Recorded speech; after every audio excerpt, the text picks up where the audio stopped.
Sabay-sabay natin alamin ang mga kaganapan na nangyayari sa ating bansa.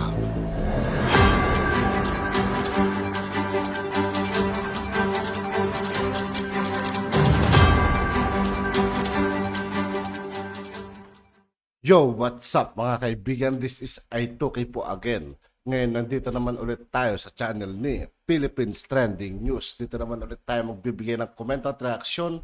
Kaya samahan nyo ako guys, let's go!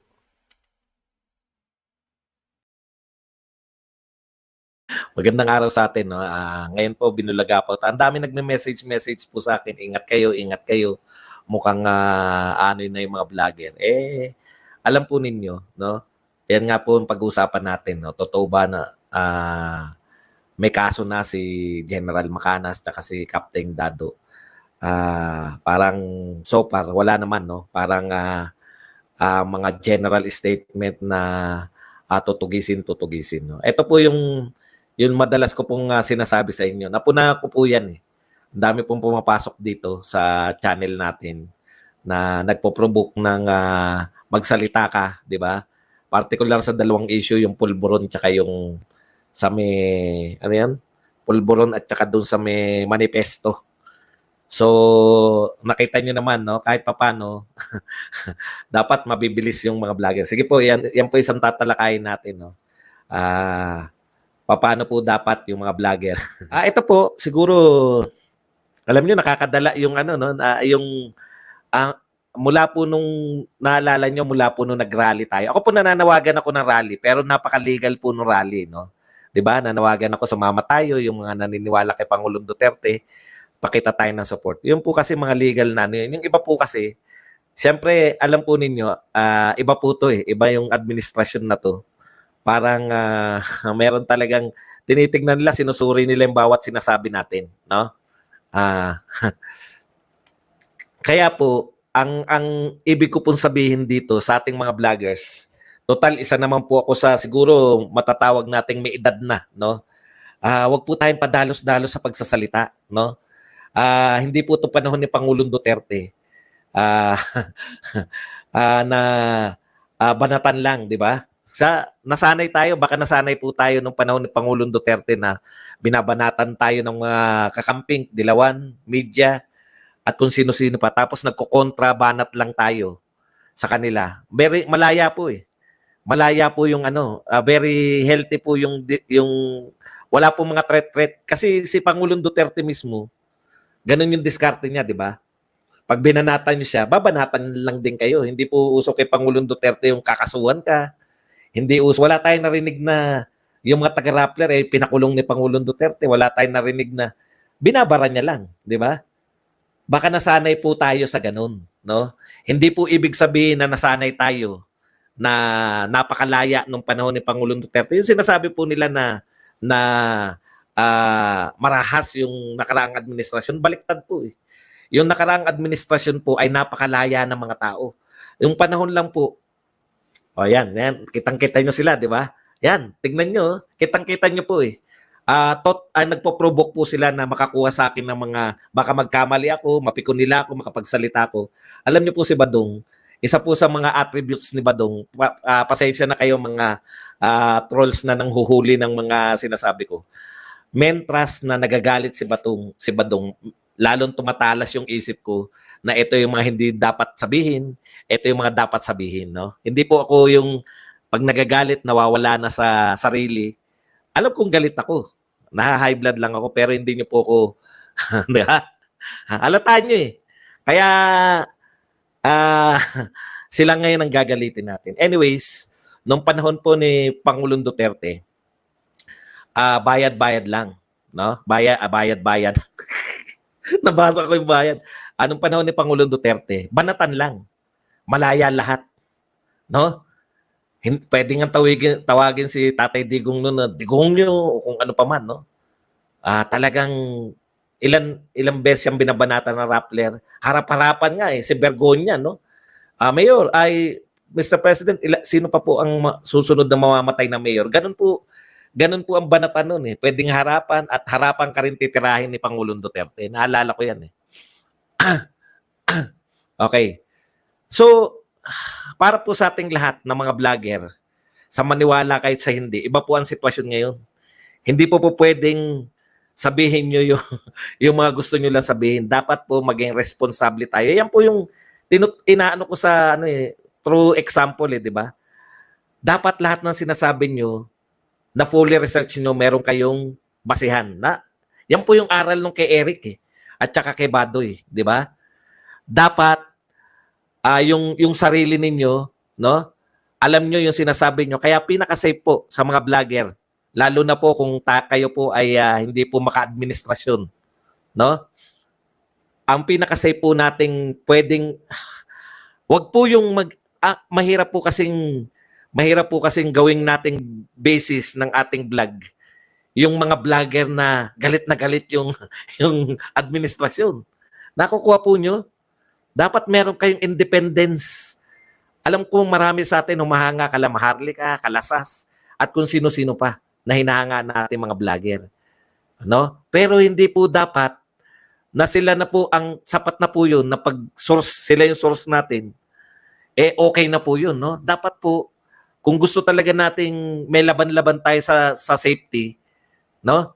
O, kita mo yan, di ba? Ayan, pinagagalit ako niyan. Halata niya raw ako na bayaran. Kasi ayaw ko kayong mapahamak. Ibig ko sabihin, dalawang issue rito na nag-iingat talaga ako Ang dami nagpo-provoke dito yung sa pulburon. Anong masasabi mo sa pulburon? Anong masasabi mo sa pulburon? Di ba? Okay. Tingnan nyo.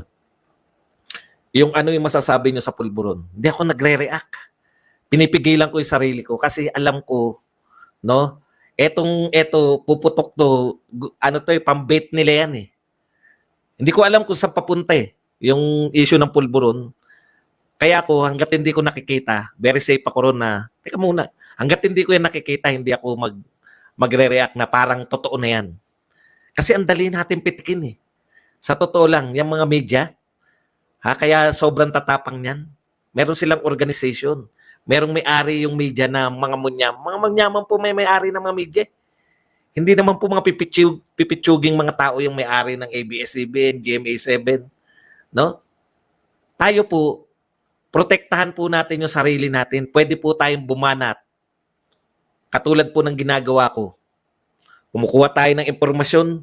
Gusto nyo, banatan nyo yung mga sila mismo. Para hindi nila madideny. Ito yun lumabas yun sa balita Di ba? Wag po tayong, sila Maharlika, kaya nila yan kasi may source sila Yun po yung sinasabi ko Yung source nyo po ba, no? Pwede nyo po bang sabihin, ang source ko, yung source din ni Maharlika? Nakausap nyo ba yung source ni Maharlika? Kaya niyang panindigan yun. Yun yung point ko, yung mga sinasabi nila Maharlika, sinasabi ni Atty. Glenn Chong, kaya nilang panindigan yun kasi sila mismo yung may source. Kayo, kung nakikisource lang kayo, tayo pala, kayo. Katulad niyan, ano po ang sabi ni General Macanas? Pinapaliwanag niya po ngayon. Yung sinasabi po, dalawa po ang pwedeng ikaso sa akin. Handa naman sila makulong. Kaya lang ang sinasabi nila, opinion nila yun Tayo po, bagamat matatalino tayo, no? Bagamat matatalino po kayo, tayong mga vlogger, ng mga Duterte, naniniwala po kung matatalino tayo Kaya nga po, isama po natin sa katalinuhan natin. Yung lahat ng sasabihin natin, real talk po, lahat ng sasabihin mo sa vlog mo, hindi po nakabatay sa ibang tao. Lahat ng sasabihin nyo sa vlog nyo, dapat nakabatay po yan sa sarili nyong pagsusuri. Sinuri nyo mismo. Siguradong-sigurado kayo sa mga sasabihin nyo sa vlog nyo. Yun lang po, bilang isa sa mga nakakatandang vlogger. Baka pwede nyong kasi pwede naman di ba? Halimbawa, ang wag naman natin sabihin na maaari tayong makulong o kung ano pa man. No? Ang sinasabi ko lang, kung matanggal yung channel natin, sayang naman. Hindi po. Kasi ako naniniwala ako na mas may silbi tayo na buhay yung channel natin kaysa yung wala ka ng channel. Ano pa silbi mo bilang vlogger kung wala ka ng channel? mas nakakatulong tayo sa araw-araw nating pagtatanggol sa mga Duterte. Yun po yung point ko. Kasi very popular. Naku, pulburon, pulburon. Makikiano rin. Tapos yung isa, yung manifesto. Kaya tignan nyo yung sinasabi ko. Basahin nyo yung manifesto. Kung naniniwala kayo, pumirma kayo. Hindi po ako mananawagan ng, di ba, yun yung sa akin eh. Wag po puro yung emosyon na, ako emotional ako, very emotional ako. Pero alam ko po yun, nagagalit po ako. Alam ko po yung pinanggagalingan ng galit ko. Yan ang halimbawa na yan, no? Matatapang po yan, mga general po yan. General po si General Macanas eh. Si Captain Dado naman, PM Mayor po. Ano pa bang kukwestiyonin nyo sa tapang nila? Pero mas sayang po eh. Mas kailangan po tayong mga vlogger na mag-vlog araw-araw, magtanggol sa mga Duterte araw-araw. Kaysa yung ipinagtatanggol natin, yung sarili na natin.